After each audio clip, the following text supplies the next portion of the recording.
Caps for Sale by Esfer Slavakina. Once there was a peddler who sold caps, but he was not like any ordinary peddler. Carrying his wares on his back, he carried them on top of his head. First he had his own checked cap, then a bunch of gray caps, then a bunch of brown caps, then a bunch of blue caps, and on the very top a bunch of red caps. He walked up and down the streets, holding himself very straight so as not to upset his caps. As he went along, he called, "Caps! Caps for sale! 50 cents a cap!" One morning, he couldn't sell any caps. He walked up the street and he walked down the street calling, "Caps! Caps for sale! 50 cents a cap!" But nobody wanted any caps that morning. Nobody wanted even a red cap. He began to feel very hungry, but he had no money for lunch. "I think I'll go for a walk in the country," he said. And he walked out of town, slowly, so as not to upset his caps. He walked for a long time until he came to a great big tree. "That's a nice place for a rest," thought he.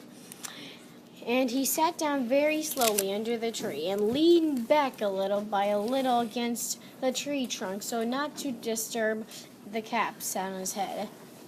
Then he put up his hand to feel if they were straight. First, his own checked cap, then his gray caps, then his brown caps, then his blue caps, then the red caps on the very top. They were all there, so he went to sleep. He slept for a long time. When he woke up, he was refreshed and rested. But before standing up, he felt with his hand to make sure his caps were in the right place. All he felt was his own checked cap.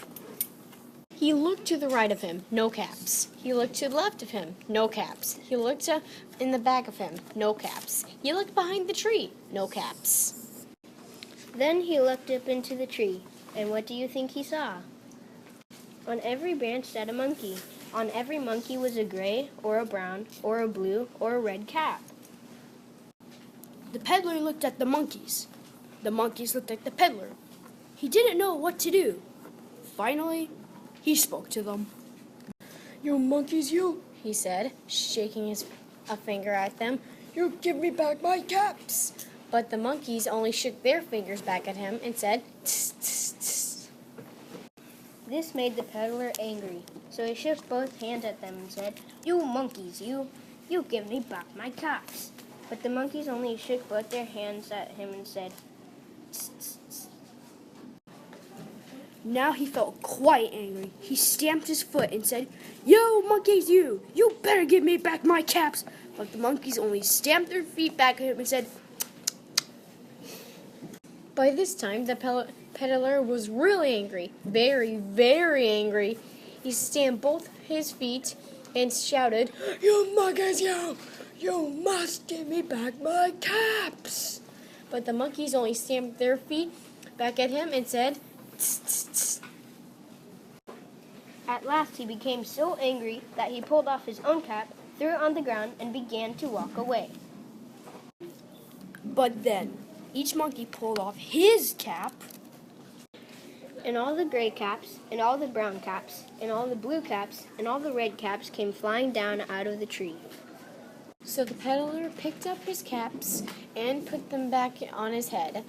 First, his own checked cap, then his gray caps, then the brown caps, then the blue caps, then the red caps on the very top. And slowly, he walked back to town calling, "Caps! Caps for sale! 50 cents a cap!" The end.